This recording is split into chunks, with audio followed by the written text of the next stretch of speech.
Hello, habari ya wakati huu mpenzi mtazamaji wa MCC TV. Karibu sana kwenye kipindi chetu kizuri pendwa cha ibada yetu, na kwa siku ya leo nipo mimi Mobilizer TZ kuanzia mwanzo wa kipindi mpaka mwisho wa kipindi.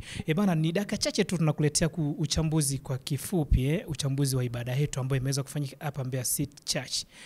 Na ndani nipo na wageni kama unavyoona mpenzi mtazamaji. Tunaenda kukuletea kile ambacho kimeweza kufanyika kwa siku ya leo ambacho au kijui wewe. Hivyo basi mimi nakuomba sikio lako kuyasikiliza tuna mambo gani ambayo tumekuletea wewe hapo. Jamani, karibuni sana. Asante. Unaitwa nani? Mimi kwa jina naitwa Lizzy Godwin Mollel. Nimefurahi sauti kidogo. Kwa jina naitwa Lizzy Godwin Mollel. Nimefurahi sana kufika kwenye ibada ya leo. Okay, asante dada. Naitwa Shakila Hassan Bakari. Nimefurahi sana kwenye ibada leo. Tumekana pamoja nani. Okay. Nani Lizzy? Kwa upande wako umeona ni ibada ya leo imekuwa ni ibada ya aina gani kwa upande wako wewe binafsi? Mimi kwa upande wangu imekuwa ibada ya tofauti na nzuri. Na kwa sababu leo tuko tuna ibada ya kupokea kutoeshwa hofu na kupokea nguvu. Kwa mimi ilikuwa ni ibada ambayo ni nzuri kwa sababu kwanza tumetamkiwa kutoeshwa kwa hofu. Yaani pastor alikuwa anasema kuna wakati unaweza kusikia kitu kwenye sikio lako, kama ukasikia kitu tu, yani sauti tu ikakwambia kufanya biashara unaifanya utafeli. Hiyo tu ikakutengenezea hofu ukaacha kufanya kazi. Lakini pia utamkia kupokea nguvu, ile nguvu ambayo itatoa hofu. Kwa hiyo yani sio kwamba tu hofu imetolewa, lakini pia tumepokea nguvu. Okay, na hofu inawezekana ni moja ya sababu ya kukurudisha nyuma kiuchumi au kimaendeleo. Ndio kabisa. Kwa mfano leo utoa kuna kitu tu ukianza kuhofu huwezi kufanya. Ukihofu tu hapa nitapata hasara, huwezi kuanzia biashara kabisa. Okay. Bibi Shakira, vipi wewe, ibada ya leo umeona ni ibada yaje kwa upande wako wewe? Ibada leo ni mzuri sana kwa upande wangu. Na nimejifunza kitu ambacho nimejifunza kitu ambacho nione ndio hapo kwa mfano. Okay. Kuna mtu anaweza kukata tamaa. Biashara unayofanya haifai, na anakutia hofu ndani ya moyo. Anakuambia haifai biashara unayofanya. Sijui haiendi. Na wewe ukimwiga yule kwa sababu unafeli. Ile ukisema mimi leo naingia kwenye hapa. Kama nimesamia kusoma na nasoma hapa mpaka leo itapofika. Kwa hiyo ukimsikiliza mtu kwa maneno yake, na maana yeye ndiye anakutia hofu. Na unaweza kufikiria, mbona huyu mtu ananiambia hivi, na maana hofu inanijaa mimi. Ila mimi nikisema nisimama na Mungu, leo naingia hapa nitafaulu hapa. Kwa hiyo nakuwa mambo yako ni kama ulisimama kwenye msimamo ule, na Mungu atakusimamia pale uliposimama naye. Ile ukielekeza hofu, basi na maisha yako yatakuwa ni hofu vile. Ile ukimtanguza Mungu na imani yako mwenyewe, achana maneno ya watu, kwa kweli utaenda mbali sana. Okay. Katika mahubiri ya pastor nimesikia akihubiri sana amezungumza neno moja linasema liwalo na liwe. Binafsi ni unajua ni neno ambalo amelichangamkia sana akasema liwalo, na amesisitiza. Binafsi kama wewe Lizzy, turudi kwako. Binafsi kama wewe hilo yani umeelewa nini yani?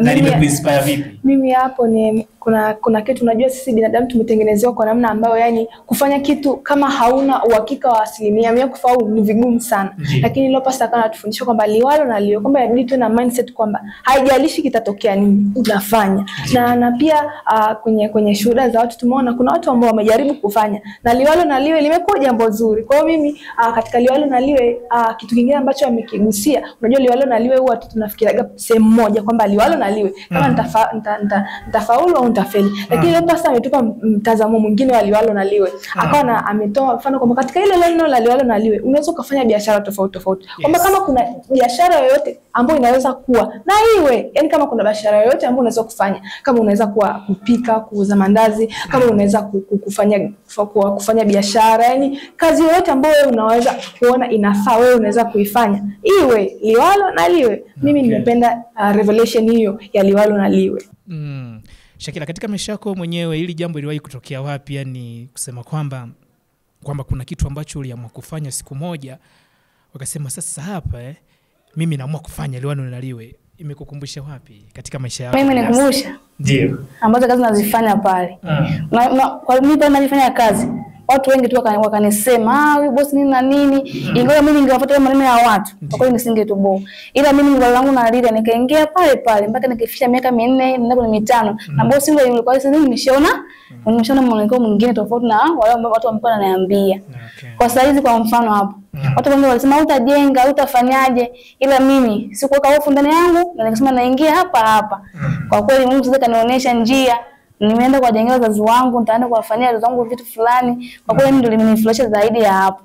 Kwa hiyo hata wale walinisema so bado wapo hai, wataenda kushuhudia wenyewe. Si kwamba tutaenda kufungua rasmi mamangu mzigo wangu ndio nimefika kukabidhi. Wataenda kushuhudia wenyewe kwamba mimi wale tamani walinikatisha.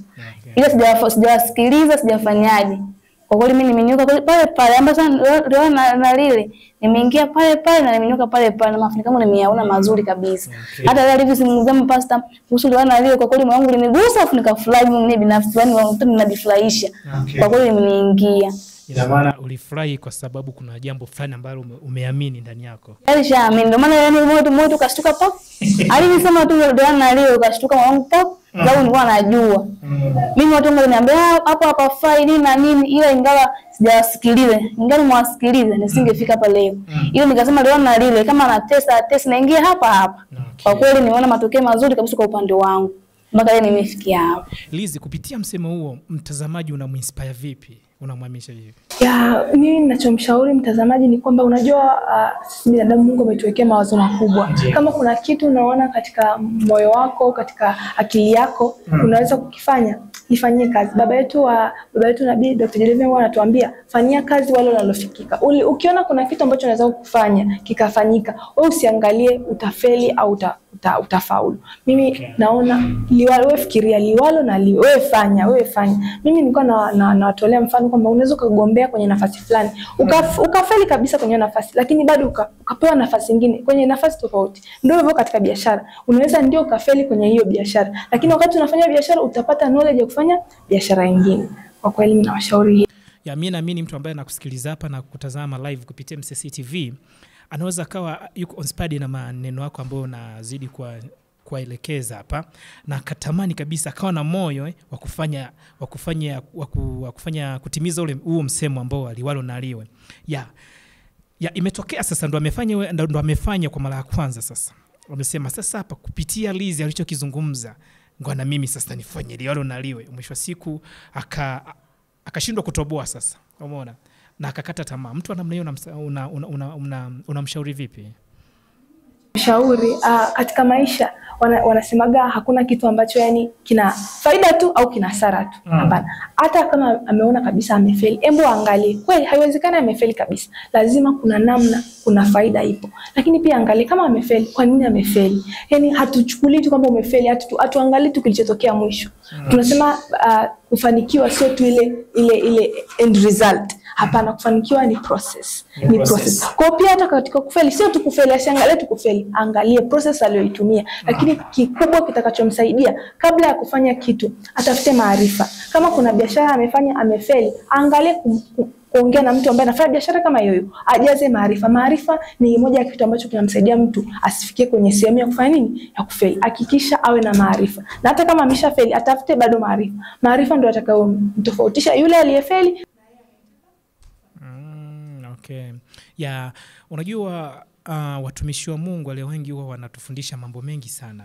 Na ukiona mtumishi wa Mungu kasimama mbele kakufundisha na likakuingia akilini, jua tayari hicho ni kipawa yuko nacho tayari. Umeona Kwanza Pastor Richard amekuwa yupo live kila siku.